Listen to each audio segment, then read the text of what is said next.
Mi gente, you already know who it is. It's Danny Limelight. And I need all of you to subscribe to According to Woods podcast on Facebook, YouTube, and all other platforms.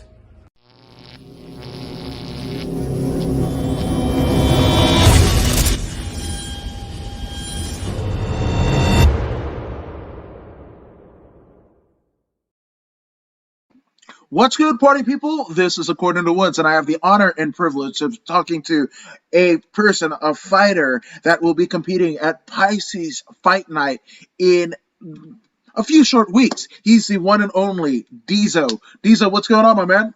Hey, what's up, man? Thanks for having me on the show. Appreciate you. I appreciate you being here, man, because, that's the thing.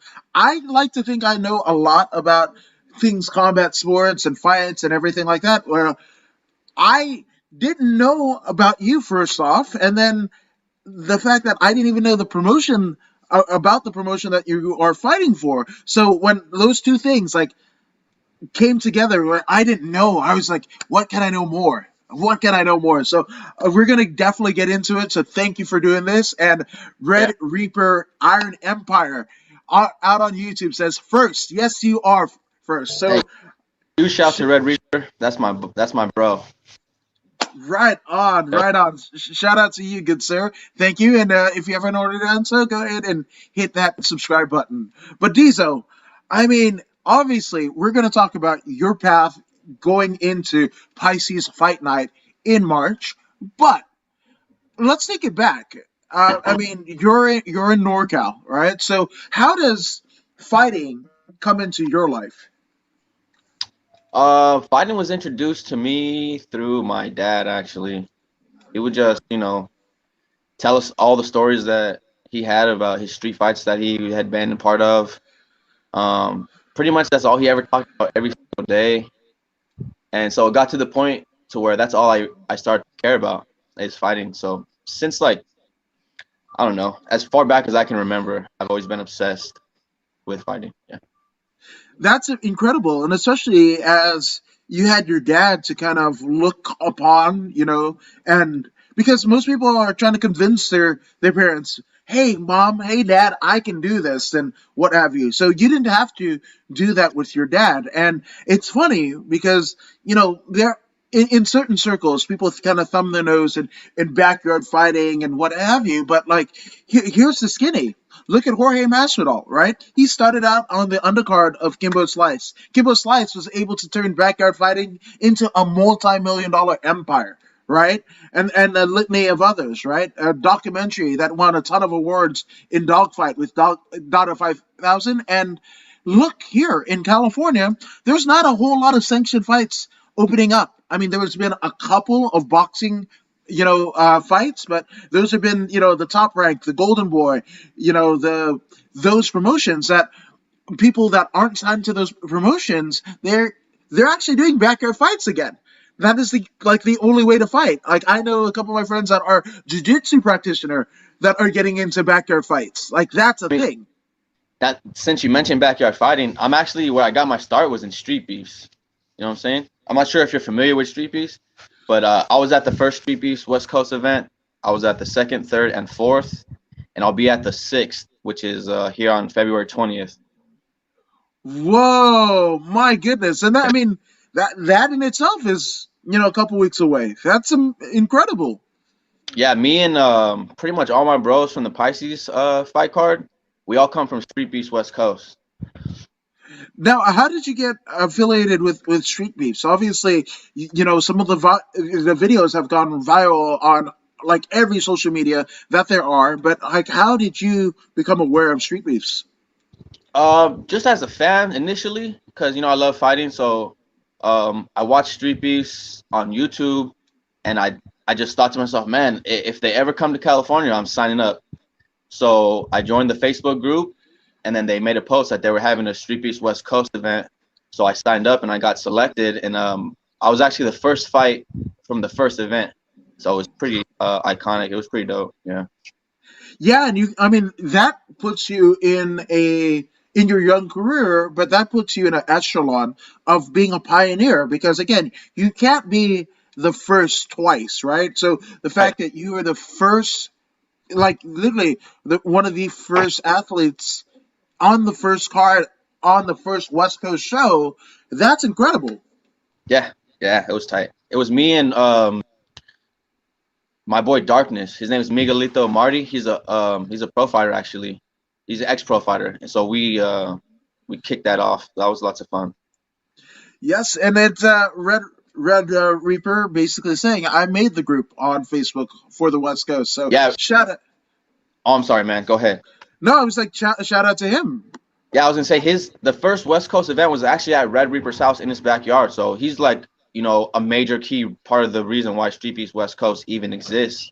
And lots of people don't know that. Red Reaper has been part of Street Beefs for way longer than I have. He's so committed. He drove cross country, literally drove cross country just to fight in the OG Street Beefs yard. So he's one of the most committed fighters that I know. And huge shout out to Red Reaper. Tons of gratitude and respect.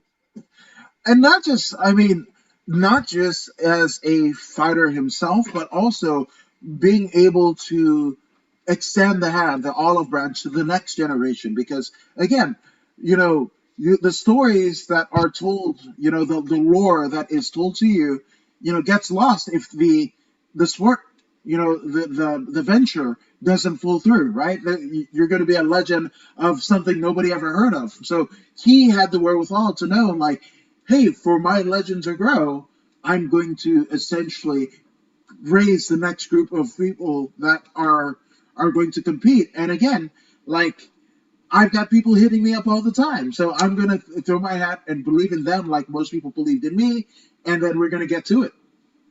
Yeah, shout out to Red Reaper and the whole Iron Empire. That's his fight team that they got down there in San Bernardino, California. So really good. No, 1,000%. So, I mean, your dad is essentially raising you up to fight, right? But do you remember I mean, do you go to boxing class? Did you go to a gym? Was it, in the backyard and you had a heavy bag? Like, how did the whole process begin for you? So the whole process started, I can say the first time I ever did any type of actual training was in a backyard with one of my bros who was part of a boxing gym. So he would just teach me what they taught him. And then short time after that, that was about my sophomore year. Short time after that, in my junior year, I actually started training on the weekends with one of my bros, Bobby Perez from high school, who was in the MMA gym. So he would just teach me what they taught him. And then I bought the book, or my brother bought the book, The Tao of Jeet Kune Do by Bruce Lee. So then we both together would study from that and then drill together in the backyard. That was like around age 17. And then I had like one backyard MMA fight. It was more like a boxing match, but we'd use MMA gloves just to kind of test myself. And I was so scared. I thought I was gonna get my ass beat because it was one of my boys who always talks about fighting, and he said he's really good. So when we fought, I just dominated him basically, and that's when I like really like kind of showed myself that I knew how to fight and that I could handle myself, even if I'm scared or whatever. So then I kind of just I was a junior, so then I entered my senior year. I got into the party scene and things, so I stopped doing all of it for probably about 2 years, and then I joined the Marine Corps. Started training again in the Marine Corps mixed martial arts. And then after I got out the Marine Corps, I decided that I was gonna do it. I was gonna start fighting like as an amateur, but I kind of just never got around to it until Street Beefs popped up, and then that's when I had started fighting and training and taking it seriously, which is about 7 months ago. Yeah. That's a hell of a journey. That's a hell of a journey, and especially, the 7 year kind of mark, right, where you start to revisit this. I mean, that could there be a more kind of tumultuous time to kind of start back in to something? But again, like I was saying, if there is something that you're gonna have your mind and your heart kind of set on, like this is the time to do it because again, they're in a lot of aspects. The relationship that you thought you had, the job that you thought you had, the pay that you thought you had, all of that is more in a precarious position than it's ever been. And it's a time to kind of reassess what you are going to be doing, and that's one thing that you did.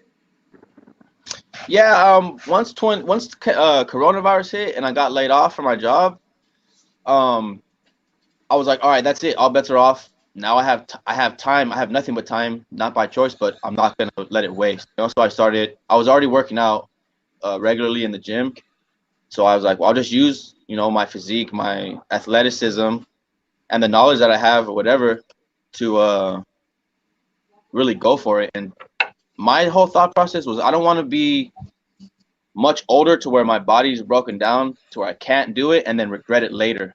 So I figure I'll do it now until my body gives out, basically, and then after that I plan on becoming a men's counselor. So I pretty much got things lined up as far And as I goals are. and I love that, right? And that's what a lot of fighters struggle with, right?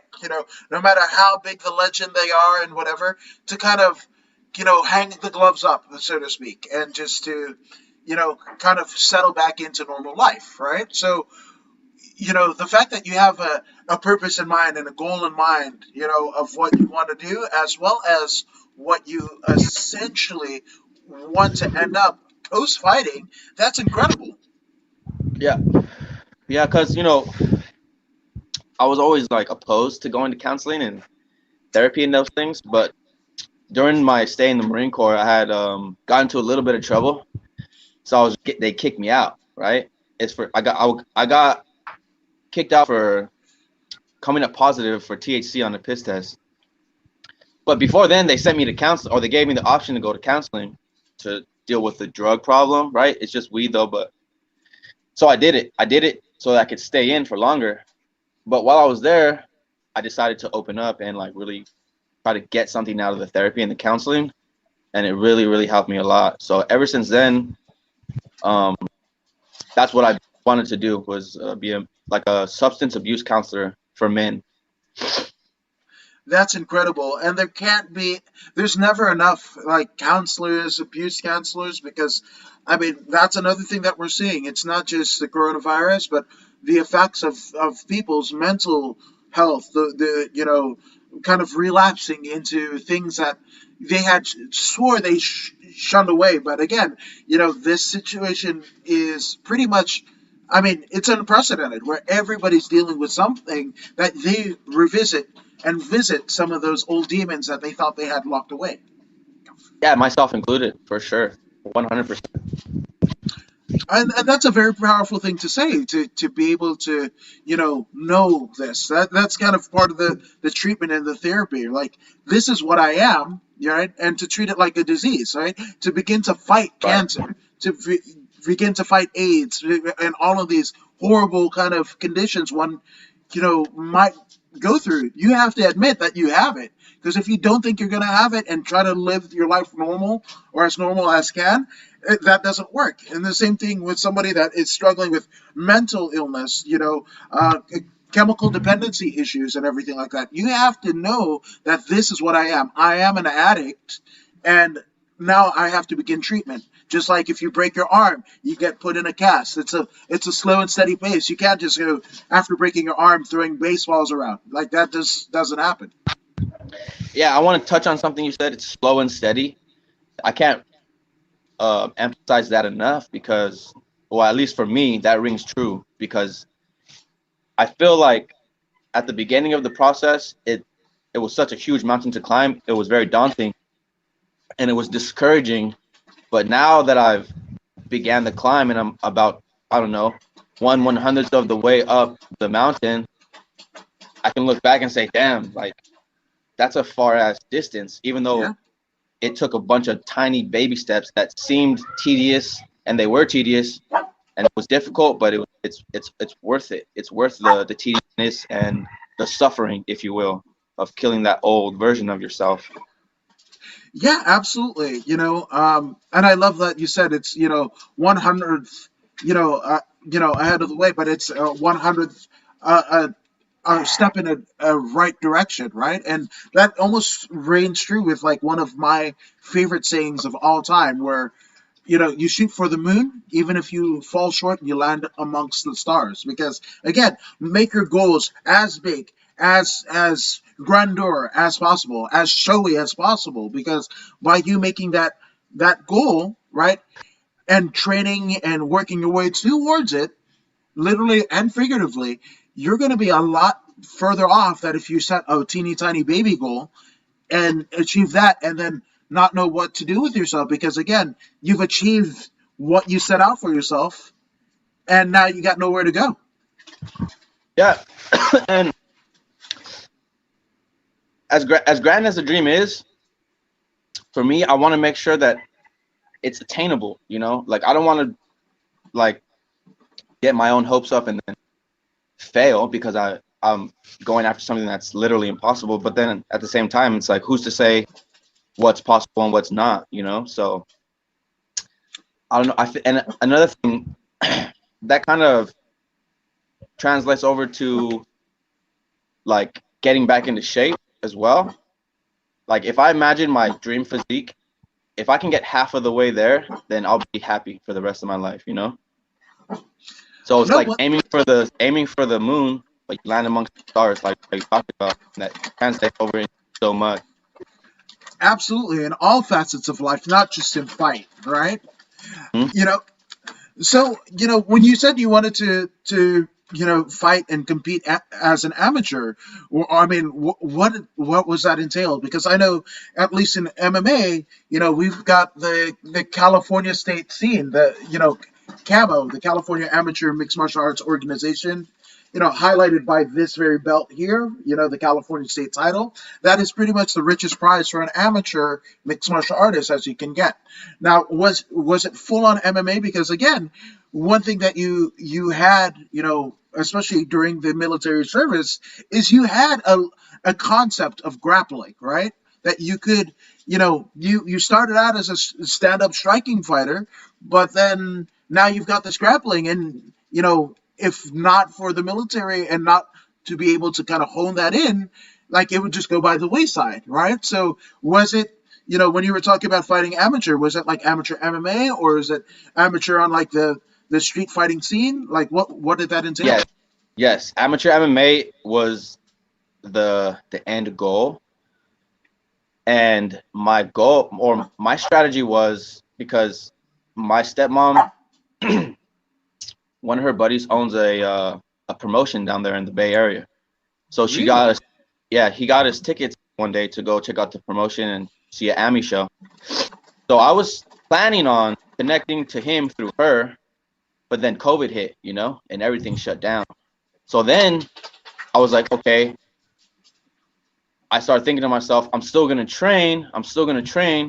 So when shit does open up in 2021 or 2022, then at least I'll be, I'll have the 1 or 2 years of like a fight camp, if you will, but not really like a legit, but of training. So then once Street Beef said they're coming to West Coast, I was like, oh, this is the only avenue, period. There's nothing else. And it's open. It's open to anyone, which includes me. And I was like, all right, well, this is what I'm going to go with. This is what I'm going to gun for. And I'm going to spend all my energy on Street Beefs. And so that's what I've been doing since Street Beefs 1. And yeah, like I said, we're coming up on number 6 here. I missed number 5 because it was too far just due to funds. And so I'm really, really excited to get back in there for number 6. And also this Pisces Fight Night event, it wouldn't have been possible if not for Street Beefs, because I was able to show some footage of my fights to the promotion, and then once they saw that, they're like, okay, we want you and all your guys, whoever from Street Beefs, we want you guys to be a part of this promotion as well, so it's pretty cool.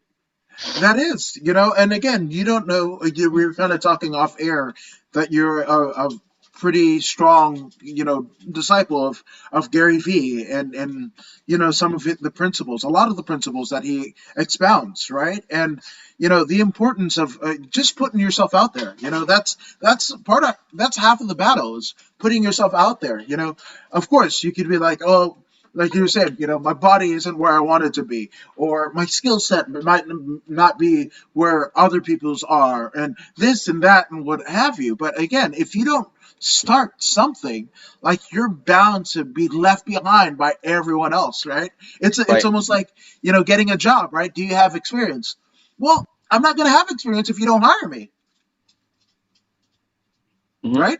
Yeah. Yeah. Yeah.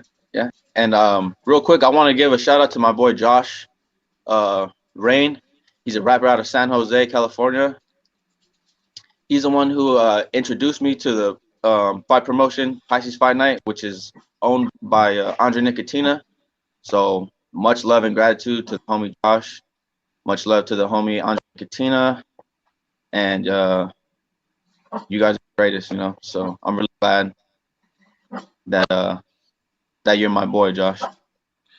Shout out to Josh. And another, I mean, speaking of shout outs, Red Reaper says, thanks, Deezo. Much appreciated. Can't wait for this event, which I am too. I mean, this fight card is going to be on YouTube, like literally free of charge for everybody. So you can't say that you Oh, couldn't be there, And that's the thing. I like to give support to these young, athletes.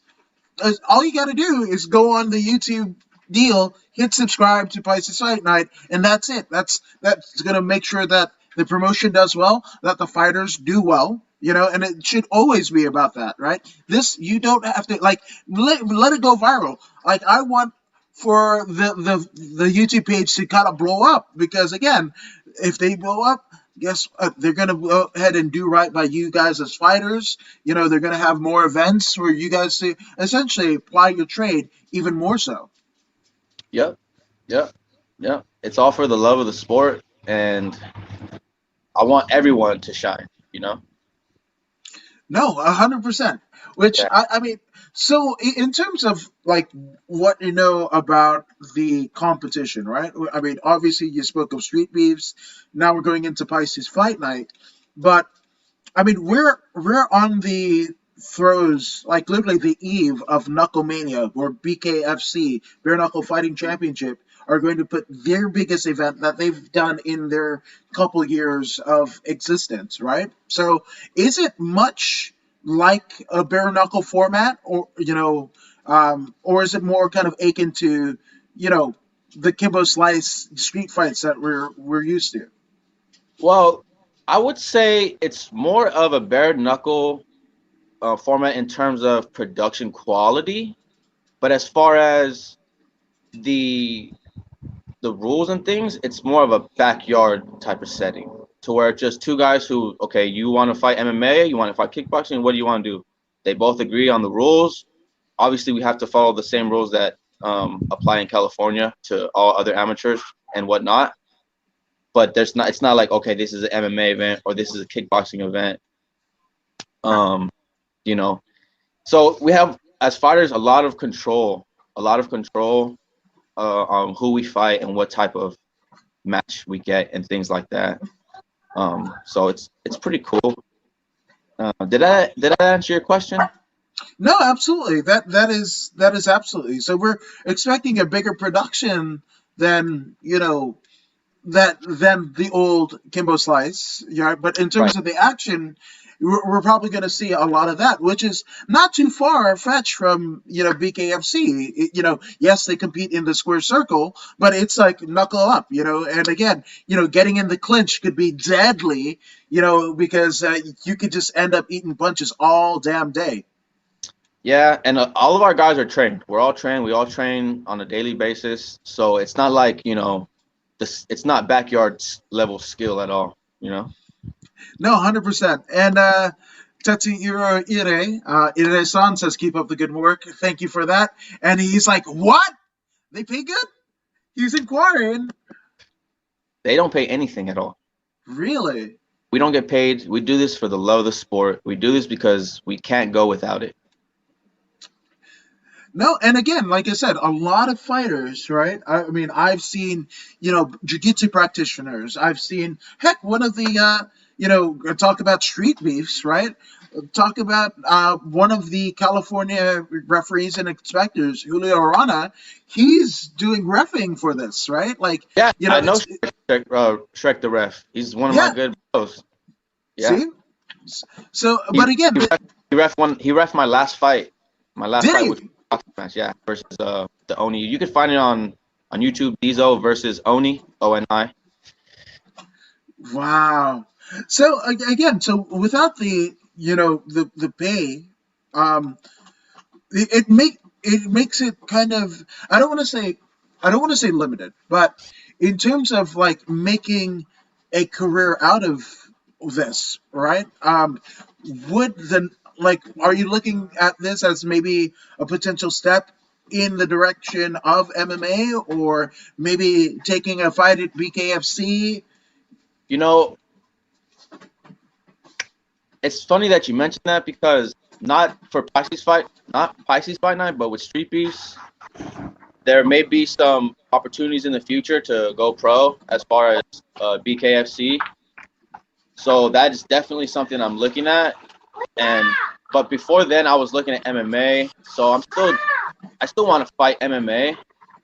Um, but as of lately, I've been more focusing on boxing because I noticed that my wrestling's really good, but my hands aren't as fluid as I would like them to be.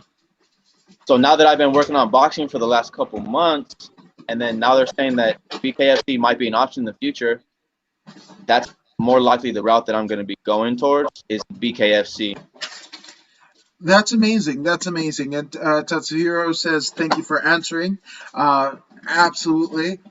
Thank you for asking the question. And again, for of you that don't know, anybody that comments on this, we will answer in real time. So that's another incentive.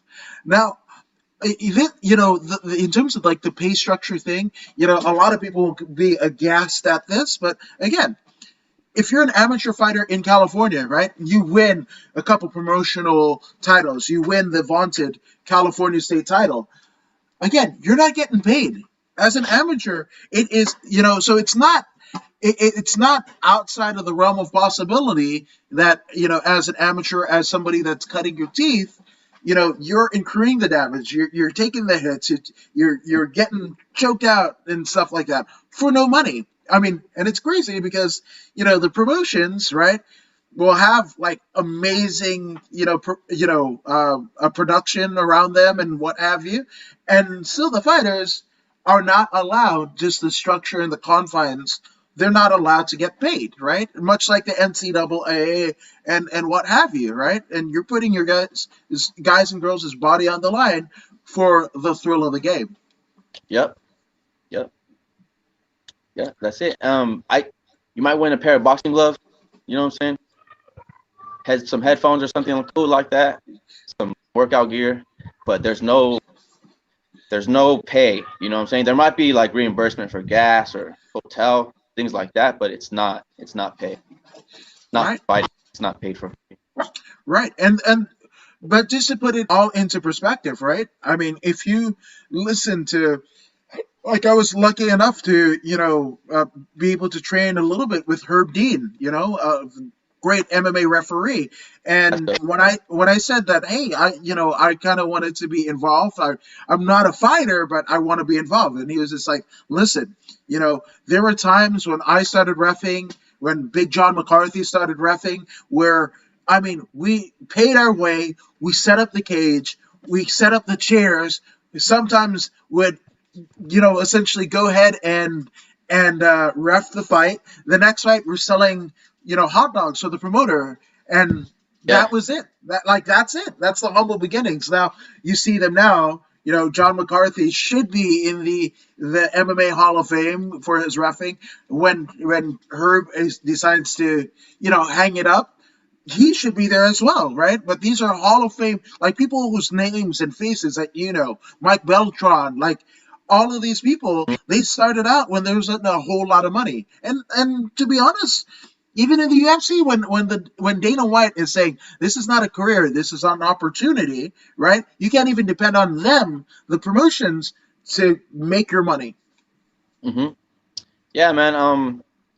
And that's why I don't do it for the money, you know, because I would already have quit because you don't get paid nothing. Like I had to pay, who knows how many hundreds of dollars just to get to the shows, the 4 shows that I've been to, and I wouldn't have it any other way, like that's money in my eyes. That's money well spent for sure. Absolutely, in this constant quest of greatness and self betterment, and that's literally all we do. From and it most people will talk and say, hey, this might be crazy.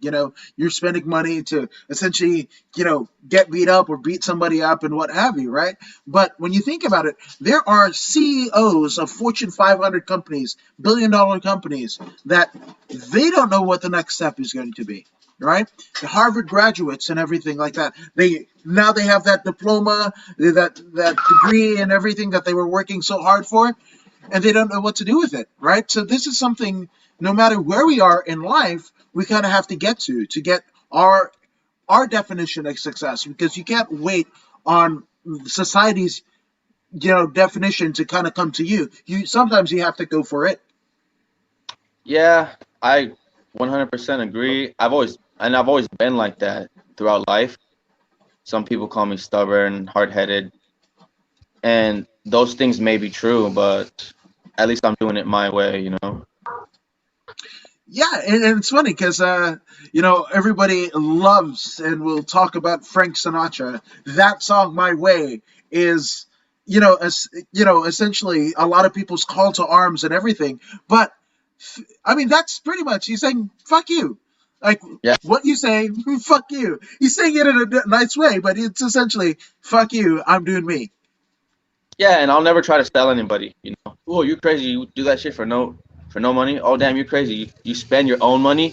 Yeah, and basically all my time too. So Yeah, so I mean, let's talk about the time deal, right? Because obviously, there's a lot of gyms. I mean, you're talking like top caliber fighter in the UFC, in Bellator, in BKFC, in other promotions all around the world. The ones that are able to open back up, and because their home gyms, are essentially gone, right? Or you can't trade, or the least you could do is the treadmill. Like jujitsu, practice is essentially getting slashed, and people are calling the cops, right? So yeah. where you're at isn't too different than a lot of other people that have gotten the call over the last year to go fight for one of those big promotions. So what does a training day consist of for you? So in the morning, I wake up, I drink my protein shake, I have my coffee. Um, I do school with my kids because they're homeschooled right now. So around 8 o'clock, at 8 o'clock we start school, and so I spend like around 3-4 hours doing school with them. So that's in and of itself is training because it takes so much patience, and I'm always resetting. Like, all right, I got to reset because I'm getting too upset, I'm getting too angry. I got to reset. So that's training right there. It's like mental training, really. And then after that, I will hit the pads with my boxing coach. Big shout out to Coach Hoku from Hawaii. He's helped me polish up. He's actually my other coach's brother-in-law, so it's pretty cool. Up here, we got our team called Elevated Mindset Combatives, and we do everything from our lot. We both live on the same lot. Me and my coach Jesse, we live on the same lot, and my coach Hoku lives with him as well because that's his brother-in-law. So we'll do pad workout here. I got I'll show you real quick. I got a little boxing ring that I spray painted on the ground actually. So it's not an actual ring, but this is where we train at right here. You can see the lines kind of faded out, but I'll spray them again when it stops raining. Yeah. And then we work out. We weightlift every day, except Wednesday, Saturday, and Sunday. We work out right over here. Wow. So we got everything in house, and then Yeah. inside my coach Jesse's house, there's a wrestling mat that we do our wrestling on. He has a mat on the floor. He has pads on the walls. Everything like a real wrestling gym, and it's all right here in the comfort of home. So I'm really, really, really fortunate to be where I'm at as far as the ability to train efficiently, properly, and consistently, and also with the blessing of my family, because obviously I don't have to go anywhere. So what can my wife really complain about? Yeah. No, absolutely. And I think that's amazing. It's a family affair on all spectrums, right? Because I mean, your coach is a brother-in-law, right? And you're figuring it out with all of the craziness that's going on, the health concerns and everything. You guys know, right? Yeah. It's almost like you guys have your own version of the UFC and Bellator bubble, right? Where Mhm. everybody is all in-house. You guys are all on the same lap. So again, and you guys are all bringing what you guys, you're bringing your military, combat, exercise and training into it. They're bringing theirs and everything like that. So it's this cool collective that is going on, right? Yeah. You guys are a collective, right? A And collective. and not to mention, Coach Jesse, we were actually in the Marine Corps together. That's where we met. So we both have that military mindset. So like we mesh really, really well. He's one of my best friends. He's definitely I got like about 10 or 12 people who I would call like number one best friends, all competing for a top spot. He's definitely up there on the list. Yeah. That's amazing, and especially as a former military serviceman, right? As you both are, which thank you for your service. It's it's when you hear of the emotional, the physical kind of trauma that you guys have all come back with. My dad, he was in the army, during Vietnam, but stationed in Korea. He had PTSD before. I mean, they just called it shell shocked, right? Yeah. And I remember, there would be sometimes that we're on the highway and, a helicopter would go over our van, and essentially, like in his mind, he was back there on the battlefield, and he's like, Right. "Oh, Charlie's gonna get us," and we'd go 100 down or whatever. So I saw that, right, Wow. right, and a lot of it.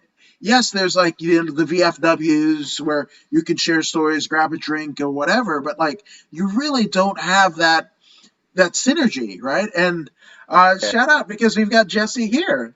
So Yeah. There you go. shout out That's to Jesse and thank you, good sir, for your service. But the fact that you guys can do it together and work out your, you know, again, a reassessment back into civilian life could be arduous for anyone. Hell, I mean, if you're a regular person, you work a job and whatever, right? If you work on I don't know, you drive 18 wheelers, right? And then after that's done, you go back into your regular car. There's some disorienting things that happen, right? There's some adjustments that you have to make. So I can only imagine what it must be here, for you guys that have seen battle and been Marines. They're probably some of the strongest willed people that our military service has ever created. And the fact that you guys can be able to kind of figure it out together, right? And the journey through life and involve your families. And again, it's a collective in many ways, shapes, and forms.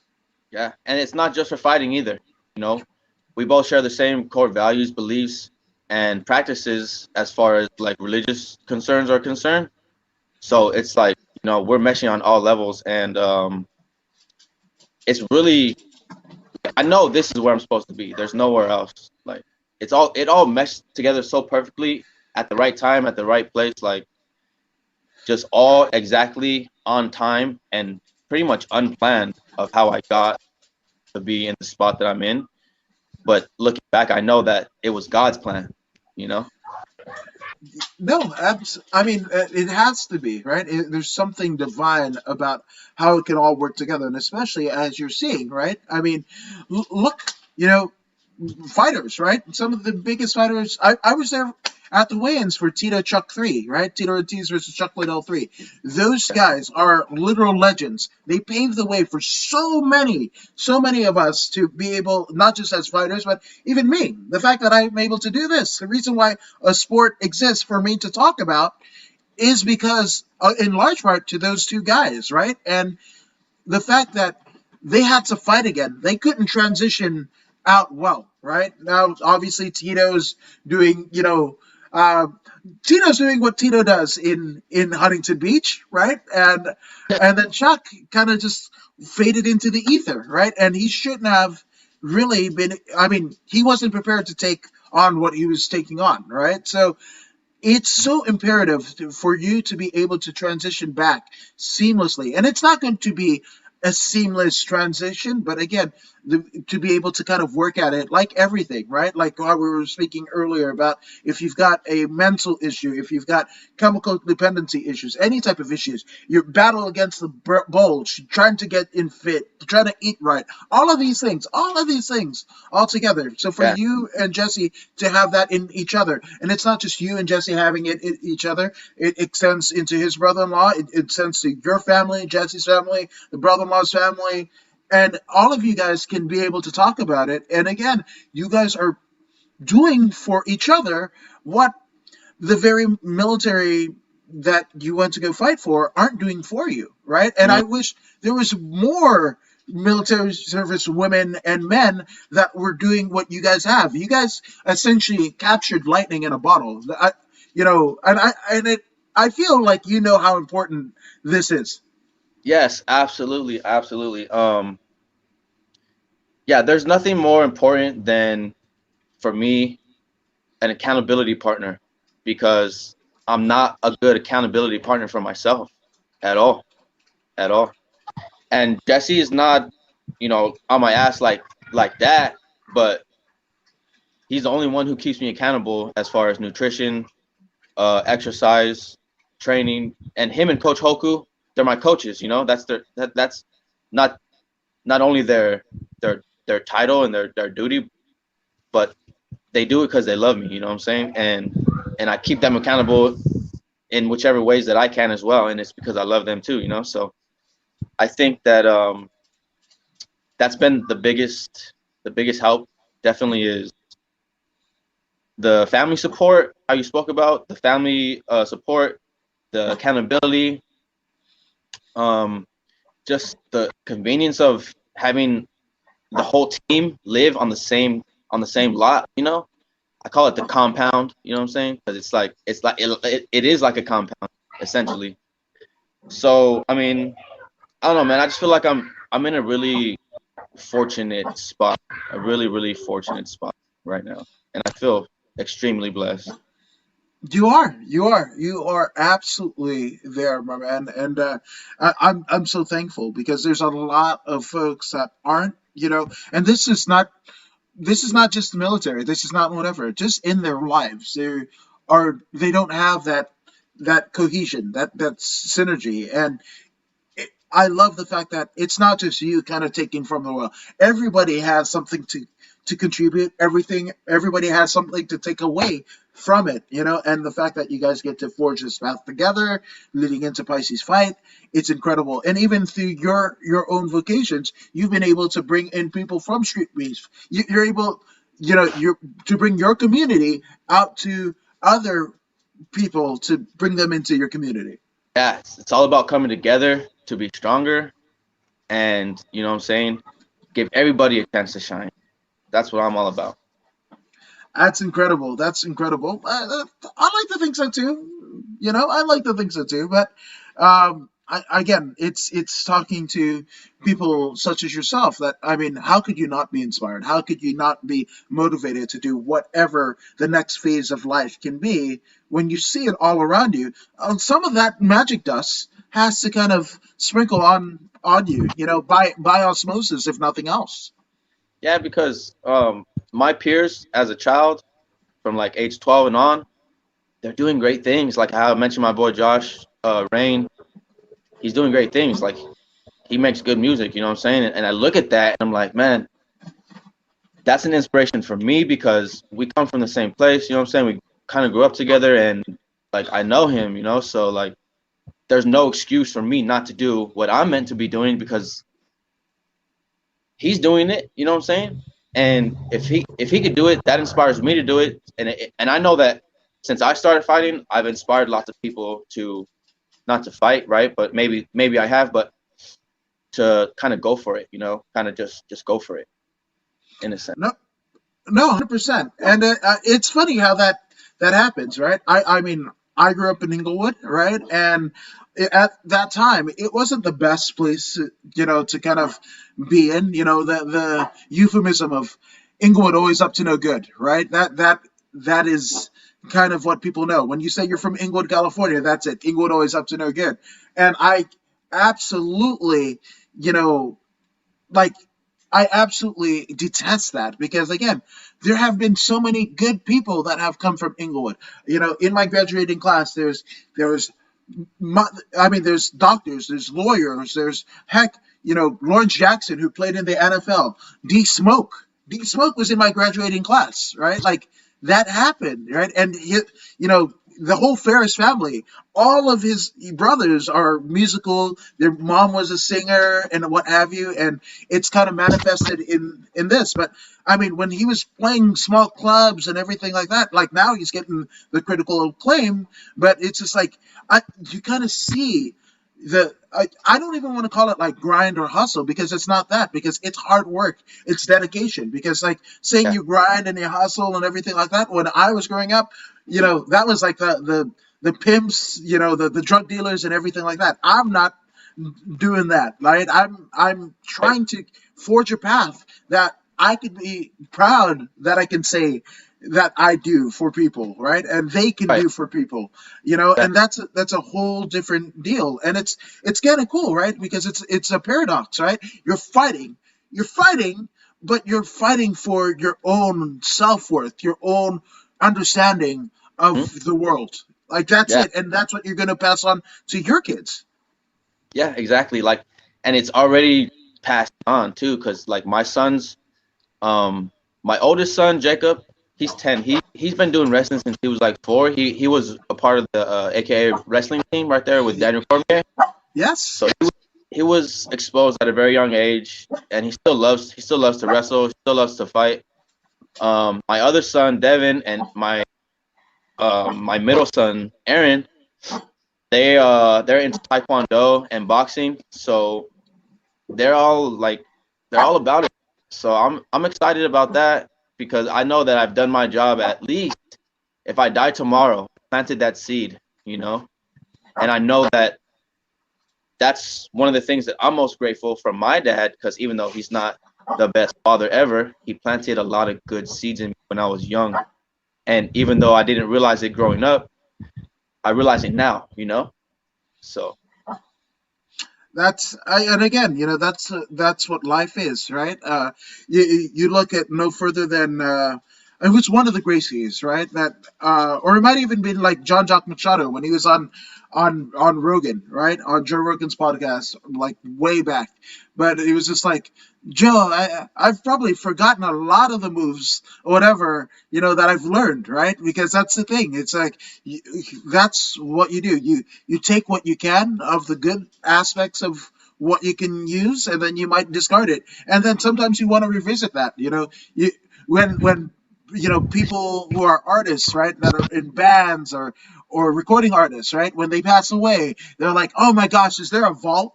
Is there some unreleased music that we haven't heard that we can revisit? Or even when they're in their advanced years, like there's that lyric, there's that beat that they want to revisit and everything. And that's what life is, right? Is you don't know where you are in life that could lead you to a point where, hey, today it's not useful for me, but 5 years ago, that is that is mana, right? That is like food from the heavens to yeah, essentially get you to where you need to go. exactly. Yeah. I like how you mentioned that. And another thing too, as far as the artists go, when I want more Bob Marley, I'll listen to Damian Marley, Hmm. and it's like an extension of that because Damian Marley is a clone of half of Bob Marley, you know. So I can see his dad's mannerisms and his style and his music and things like that. So when people, want more Deezo, I want them to look at my children, my family, what I left behind as an extension of that. And so that's that's exactly that's exactly true. Yeah. I love it. I love it, and I look at it the same way. So it's cool because you kind of think you're alone, right, in thinking the way that you do or whatever. But just to kind of know that there are similar minds, similar lifestyles, and people that you could draw upon because they're using the same thing that you have in a different manner, right? In a different sphere. They're doing it. You're doing it in fighting, and in life with your family, and they're doing it, kind of running a nonprofit or becoming a corporate CEO or a lawyer or whatever. It's that same deal, right? And I was fortunate enough to kind of work in corporate America, and I looked at the CEO of where I was working at the time because his office was like maybe a few steps from mine, right? And I looked at a lot of the traits and a lot of the mannerisms and a lot of the processes I was familiar with. You know why? Because I saw it growing up in Inglewood. The you know the drug dealers, the gangbangers, like all of those people that were looked down upon, right? It's the same thing, right? Brand awareness, right? When the CEO talks about brand awareness, that's the same thing that dude on the street, on the corner, was talking about. And you're talking about loyalty to your company, loyalty to like it was the same thing, just put in a different way and applied differently. Yeah, man. Yeah, I mean, I have loyalty tatted across my chest, so I'm always gonna love Street Beefs. I'm always gonna remember them and keep it 100% because if it wasn't for Street Beefs, it wasn't for guys like Red Reaper, um, Tiny Tank, Alex Bushido, Scarface. Big shout to Scarface. Um, None of this would be possible. Wherever I end up going with it, if I stop fighting tomorrow or if I make it to BKFC or if I don't, it doesn't matter because I just love to fight, and those guys are a big part of what made it possible for me to fight. No, 1,000%, and giving back and giving honor to people that got you started, whether they know it or not. That's a huge, huge kind of. It's a bit of reverence, and I love it. Which Rocky Nelson has a kind of an addendum to this, right? So Rocky Nelson wants to know, who do you want to fight the most, whether it be in the UFC or any other organization? If you were, yeah, if you were to do like a dream matchup, what would that look like? Shit, with Conor McGregor, because that's the biggest payday. But as far as skills go, I don't know if I could hang with any of those guys. To be honest, they're all killers. I wouldn't want to fight none of them. But if I had to pick, I'd pick Conor McGregor so I can get paid. There you go. And there are again top 15 UFC fighters, right? In even not even in the same weight division as Connor. I mean, hell, Mountain from Game of Thrones try to test Connor just to see. And it wasn't great. It wasn't great, but that's the star power. That is the thing that transcends the sport, right? You might not know MMA, you might not know, fighting or whatever, but Conor McGregor's name. Even if you don't know his name, you know who that is. When that comes across your ESPN feed or whatever, you know who that is. You know what he does. Yeah, yeah, yeah, yeah. But like as far as yeah, I think like matchups go, I would want to fight someone who's very stand up heavy and not very wrestling heavy because I'm a wrestler just by instinct. So I feel like that would be a better matchup for me than someone who's really good at wrestling because then I'll probably get tossed around and I don't like to get tossed around. Yeah, it's not a fun feeling. Not a fun feeling at all. Like the fact, I mean, we saw it with Habib versus Edson Barbosa. Edson Barbosa, one of the most talented strikers that there ever was in not just the UFC, but in all of MMA. And Habib kept on taking him down and taking him down to like later in the fight, like the camera kind of zoomed down to Edson's face. Right, this is Yeah. a bright Brazilian and proud Brazilian, and he's willing to, or he's usually able to impose his will, and the fire was gone. It was like Habib had stole his soul. Like there Yeah. was nothing that he could do but just to be mauled by this bear. And I know what that feels like. I know what that feels like. It's not a fun feeling. In the Marine Corps, they would make us wrestle with people who are way bigger than us just to see, because, it has to be a real life situation type of training. So I would wrestle these big old dudes, and I would feel like I couldn't breathe, like smothered at times. Luckily, I was strong enough because I was lifting weights heavily at that time as well to like hang for the 2-minute rounds that let us go for. But yeah, those guys are strong, they're heavy, and I don't like that feeling at all. But I like doing that to other people though. Yeah, That's always fun. that's always fun. I Yeah. agreed, 100%. That's why you're chomping at the bit when there's a new white belt that goes around, because you got torn up 9 ways to Sunday, turned into a pretzel and whatever. But then that white belt comes in, that person that wants to try that trial class, and you're like, Yeah. Oh yeah. Yeah, man. That's always fun. Like, yes, even during a fight, when it starts to go your way and you can see it happening before your eyes, it's the best feeling ever. It's the best feeling ever. 100%. Now, more than feelings, right? There have been a litany of people that have contributed both personally and professionally to you, Hmm. Deezo. So Yeah. let's get some shout outs out of the way, my man. Okay. I have quite a list. Yes, go Uh, for it. I want to give a shout out to, first of all, to my parents, my mom, my dad, my stepmom Cindy. I want to shout out, my kids, Jacob, Aaron, Devin, my wife Jessica. I want to shout out my coaches, Jesse and Hoku. If it wasn't for you guys, I'd be all alone, you know. So very grateful. Much love to you guys. Much love to all my Street Beast family. Um, I want to give a shout to uh one of my teammates, Blanco the champ. Um, Geez, I got so many people that I want to shout out. Just everyone in the part of Street Beast West Coast. Everyone who follows me on IG, Facebook, everyone who I know in real life that's shown me support and love. Whoever's liked, commented, shared my posts, whoever's been inspired by my posts and reached out and let me know, I appreciate that. Um, I want to give a shout out to my opponents that I've had so far: Darkness, Venom, and the Oni. Those guys gave me a good fight. I fought Darkness twice.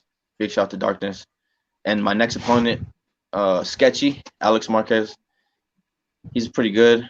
Can't wait to mix it up with him. I'll be mixing it up with him on Street Beast West Coast 6 here on February 20th, and then again in the Pisces Fight Night event. So it's going to be interesting. Yeah, you guys are pulling double duty.